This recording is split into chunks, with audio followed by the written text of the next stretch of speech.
Nigeria's president, Bola Tinubu, is facing an unprecedented crisis of legitimacy following the failure of his Western-backed attempted military invasion of Niger.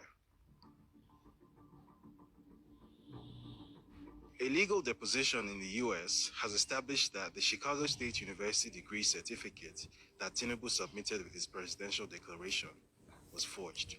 Under Nigerian electoral law, submission of a forged certificate to the country's independent National Electoral Commission is grounds for immediate disqualification.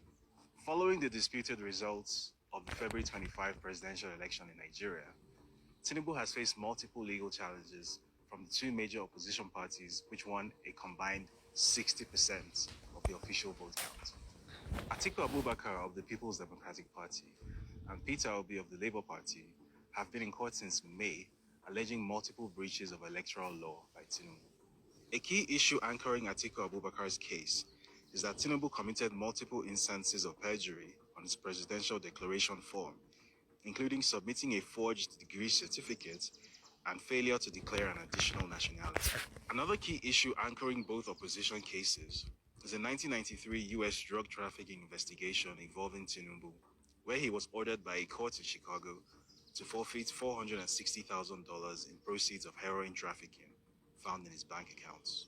Despite the many question marks surrounding Tinubu, French President Emmanuel Macron and US President Joe Biden both initially seemed very keen to establish cordial relations with his government, especially when it came to the proposed military invasion of Niger following the removal of Mohamed Bazoum from office. At Nigeria's appeal court, Tinubu's lawyers successfully argued that his prior involvement in criminal activity like drug trafficking was not grounds for disqualification because the forfeiture was a civil case instead of a criminal one, and it was his bank accounts that were charged with laundering drug money and not him. But Tinubu's fortunes began to change shortly after failing multiple times to get the Nigerian military to invade Niger. First via an attempted illegal deployment of Nigerian special forces into Niger, which was foiled when the attack plans were leaked to a journalist. Then via a formal request to the Nigerian Senate, which was rejected. And finally via a joint ECOWAS military intervention, which again failed to materialize. Following the US government's security deal with the new Nigerian authorities, which was followed by the humiliating exit of France from the country, both of which rendered Tinubu ineffective as a regional Western ally, his political fortunes subsequently nosedived as his legal troubles in the United States began to pile up. Atiku Abubakar's lawyers sought a subpoena to compel Chicago State University to reveal everything it knows about Bola Tinubu, who claims to have graduated from the institution in 1979. Tinubu's lawyers argued that the court should not grant the subpoena because releasing these records would tarnish his image. Despite several appeals, Judge Nancy Maldonado on October 1 delivered a ruling authorizing the subpoena and mandating a sworn deposition by officials of Chicago State University. The subpoena documents and subsequent legal deposition revealed that the certificate Tinubu submitted to the Electoral Commission was not issued by Chicago State University and contained several mistakes and discrepancies.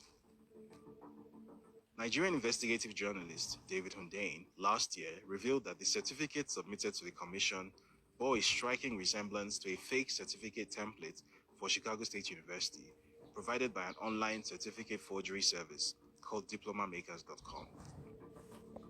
According to the deposition, Chicago State University cannot verify that the student on its files known as Bola A. Tinubu is in fact the same person as Bola Ahmed Tinubu, which raises the incredible specter of potential identity fraud by Nigeria's president. The matter has been filed in Nigeria's Supreme Court as part of the presidential election petition appeal, which commences hearing this month, which means that we could well be witnessing the last few days of Tinubu's presidency. But that isn't all. In another remarkable twist, 6 US government agencies, including the FBI, CIA, IRS, and DEA, who were sued by Plainsight.org founder Aaron Greenspan and David Hundeyin for refusing to honor freedom of information requests regarding the records they hold on Tinubu, have stated that they will comply with the FYA request. The FBI alone stated that it has identified over 2,500 pages of relevant information in its file on Tinubu, which it will begin to release publicly from October. It would seem that following his failure to deliver on the mandate to invade Niger given to him by Western backers, Africa's latest Western puppet president could be about to bite the dust.